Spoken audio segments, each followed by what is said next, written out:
ఈ కాంగ్రెస్ ప్రభుత్వం ఈ దుర్మార్గ కాంగ్రెస్ ప్రభుత్వం ఎట్లా వ్యవహారం చేస్తున్నది అంటే మన లీడర్ల మీద కేసులు పెట్టుడు ఇండ్లు గులగొడతా అని బెదిరించుడు బలవంతంగా పోలీసులను పెట్టుకొని గుంజుకపోయి ముఖ్యమంత్రి దగ్గర తీసుకుపోయి మన షరీఫ్ భాయ్తోని కూడా కండువా గప్పించి ఏదో సాధించమని చెప్పి సంకల్ గుద్దుకుంటున్నారు కానీ వాళ్ళకి తెలియదు మీరు ఎర్రగడ్డ అన్నదమ్ములు ఆడబిడ్డలు గట్టిగా అనుకుంటే దిమ్మ తిరిగే తీర్పు కాంగ్రెస్ పార్టీకి 11 తారీఖు నాడు మీరే ఇయ్యాలని చెప్పి నేను కోరుతా ఉన్నా ఒక్కసారి ఆలోచించండి కేసీఆర్ గారి నాయకత్వంలో 10 సంవత్సరాల పాటు 2014 నుంచి 2023 దాకా సుకూన్గా బతికినాం గరీబోళ్ళని కేసీఆర్ గారు బ్రహ్మాండంగా చూసుకున్నాడు 200 రూపాయల పెన్షన్ ఉండే కేసీఆర్ ప్రభుత్వం రాకముందు దాన్ని 2000 రూపాయలు చేసిండు కేసీఆర్ గారు ఒక ఆడపిల్ల పెళ్లి చేసుకుంటుందంటే కేసీఆర్ గారు మీరెవ్వరూ అడగక ముందే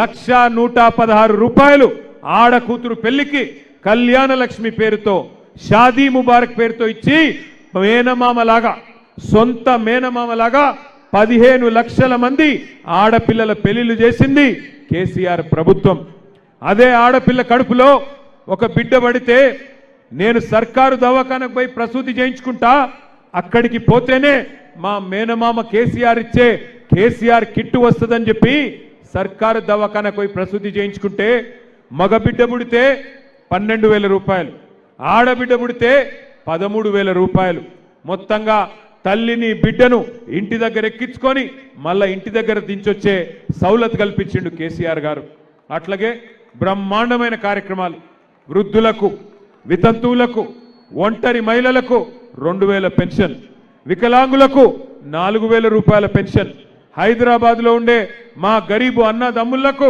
మరి బ్రహ్మాండంగా 1,50,000 పట్టాలు జీవో నంబర్ 58, 59 కింద ఇచ్చింది కేసీఆర్ 1 లక్ష డబుల్ బెడ్రూమ్ ఇండ్లు హైదరాబాద్లో కట్టించింది కేసీఆర్ ఇంటింటికి 20,000 లీటర్ల మంచినీళ్లు ఉచితంగా ఇచ్చింది కేసీఆర్ ప్రభుత్వం ఇట్లా చెప్పుకుంటూ పోతే అప్పుడే పుట్టిన పిల్లగాడి నుంచి పెద్ద వయసులో ఉండే పెద్ద మనుషుల దాకా అందరినీ ఆదుకున్నది కేసీఆర్ ప్రభుత్వం ఒక దిక్కు పేదవాళ్ళని మంచిగా చూసుకున్నాం మరొక దిక్కు హైదరాబాద్లో అందరి కారోబారు మంచిగా నడవాలంటే పరిశ్రమలు రావాలి ఐటీ రంగం పెరగాలి రియల్ ఎస్టేట్ పెరగాలి ఆ పని చేసినాం 10 ఏళ్ళు దానివల్ల ఏమైంది లక్షల సంఖ్యలో ఐటీ ఉద్యోగాలు పెరిగినాయి ఐటీ కంపెనీలు వచ్చినాయి యాపిల్ గూగుల్ అమెజాన్ ఇట్లాంటి పెద్ద పెద్ద కంపెనీలు వచ్చినాయి దానివల్ల లక్షల సంఖ్యలో ఉద్యోగాలు వచ్చినాయి మరి లక్షల సంఖ్యలో ఉద్యోగాలు వస్తే హోటళ్లు మంచిగా నడిచినాయి మిగతా దుకాణాలు మంచిగా నడిచినాయి 10 ఏళ్ళు రియల్ ఎస్టేట్ బాగుండే అంతా బ్రహ్మాండంగా సుకూన్గా నడిచింది కానీ ఇవాళ ఏమైంది कांग्रेस प्रभुत्व వచ్చిన తర్వాత 2 साल में सब कुछ बर्बाद कर दिए आप सोचो एक बार आज क्या हालत है पर आने के लिए हुकूमत में कांग्रेस आपसे कई सारे झूठे वादे करी ఎన్ని అబద్ధాలు చెప్పిన కాంగ్రెస్ వాళ్ళు యాదికున్నదా మర్చిపోయినరా 4000 ఆసరా పెన్షన్ మిలా आपको వచ్చిందా 2,500 వచ్చిందా మహిళలకు మిలా కిసికో తులం బంగారం వచ్చిందా కేసీఆర్ సార్ ముందే చెప్పిండు వీళ్ళు తులం బంగారం ఇచ్చేటోళ్ళు కాదు మెడల పుస్తల తాడు కూడా గుంజుకపోయేటోళ్ళు లంగలు వీళ్ళు బద్మాష్లు వీళ్ళట తులం బంగారం ఇస్తారట ఇంకా ఆఖరికి చెప్తుండు ఇందిరమ్మ ఇల్లు ఇస్తారంట ఇందిరమ్మ ఇల్లు ఇచ్చిండే వాళ్ళకన్నా హైదరాబాద్లో ఒక్క ఇల్లు కట్టిండా 2 ఏళ్లలో ఒక్క ఇటుక పెట్టిండా ఇవాళ సిగ్గు లేకుండా ఓట్లు అడుగుతారట మనం వేయాలన్నట నేను ఒక్కటే మాట అడుగుతున్నా ఏమంటుండేరికైనా కాంగ్రెస్ ఆయన మేము 2 ఏళ్లలో మీరు అవకాశం ఇస్తే ఒక్క ఛాన్స్ ఇస్తే నాశనం చేసినా మళ్ళా జూబ్లీ హిల్స్లో నాకే గుద్దుతే ఈసారి అడుగు నాశనం చేస్తా సర్వనాశనం చేస్తా అని అంటున్నాడు కాంగ్రెస్ వాడు మరి వేద్దామా ఓట్లు కాంగ్రెస్ కు 1 కోటి మంది మహిళలను కోటీశ్వరులు చేస్తా అన్నాడు కరోడ్పతి वो एक अमिताभ बच्चन साहब का प्रोग्राम है कौन बनेगा करोड़पति అని రేవంత్ రెడ్డి కూడా చూసి कौन बनेगा करोड़पति प्रोग्राम చూసి हमारे सब बहनों को मैं करोड़पति बना देता हूं అన్నాడు అయినరా కోటీశ్వరులు అందరూ 2 ఏళ్లలో కోటి కాకపోతే 40 లక్షలను రావన్నా వద్దా వచ్చినాయా కోటీశ్వరులు అయినరా ఎవరన్నా కాంగ్రెస్ ప్రభుత్వంలో కోటీశ్వరులు కాదు మీరు కష్టపడి కొనుక్కున్న చిన్న చిన్న ప్లాట్లు చిన్న చిన్న జాగలు ఇవాళ కేసీఆర్ ప్రభుత్వం ఉన్నప్పుడు ఎంత ధర ఉండే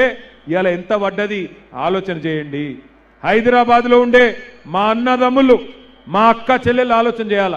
కష్టపడి రెక్కలు ముక్కలు చేసుకొని పిల్లల కోసం యాడ్నో చేవెళ్ళ దగ్గర గట్కేసర్ అవతల 200 గజాలు 150 గజాలు ప్లాట్ కొంటారు. ఏమిటి కొంటారు? రేపటి లగ్గానికి వనుకొస్తుంది, పిల్లల చదువులకు వనుకొస్తుంది అని కొనుక్కుంటారు. అసొంటిది కేసీఆర్ ప్రభుత్వం ఉన్నప్పుడు దాని ధర ఎంతుండే ఇవాళ ఎంత అయింది ఆలోచన చేయండి. ఎంత దారుణంగా రియల్ ఎస్టేట్ నాశనం అయింది అంటే దానికి కారణం ఎవరో కూడా మీరు ఆలోచన చేయండి.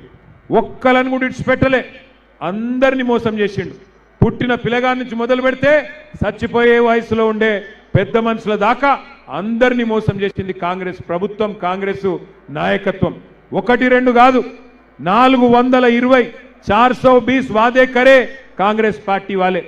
डिक्लेरेशन पे डिक्लेरेशन दिए, एससी डिक्लेरेशन बोले. దళితులకు కేసీఆర్ గారు 10 లక్షలు ఇస్తే నేను 12 లక్షలు ఇస్తా అన్నాడు. బీసీలకు 1,00,000 కోట్ల బడ్జెట్ పెడతా అన్నాడు.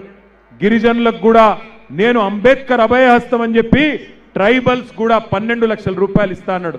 ఒక్కలకొక్క రూపాయి ఇచ్చిండా ఈ 2 ఏళ్లలో? ఇచ్చుడు కాదు. ఇందిరమ్మ రాజ్యం ఇందిరమ్మ రాజ్యం ఇందిరమ్మ రాజ్యం ఇందిరమ్మ రాజ్యం అంటే ఇవాళ ఇండ్లు కట్టుడు కాదు, మొత్తం కూలగొట్టుడు దుకాణం పెట్టిండు.